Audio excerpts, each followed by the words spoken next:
There it is. The wolf in sheep's clothing. And in my last video, I warned that there still are false prophets, false teachers, false Christians among us. And they were on the mission field with me, on my missions team. One of the people groups that we were ministering to in Germany were refugees that were coming in 2016. A local church allowed our missions team to use their building for us to minister to these refugees. Many of these refugees were from Iran and Afghanistan.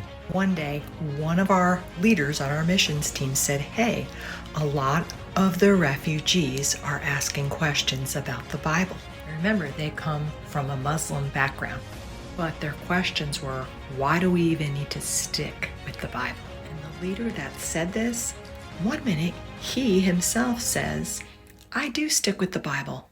And then in another breath he says, you know what, I think they're right. We don't need to stick with the Bible.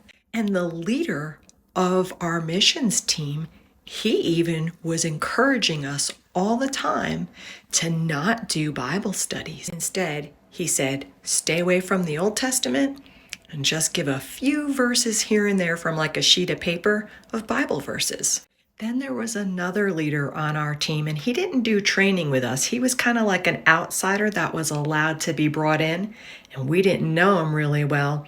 But some of the refugees that came, they were questioning like, hey, can Muslims get into heaven without Jesus?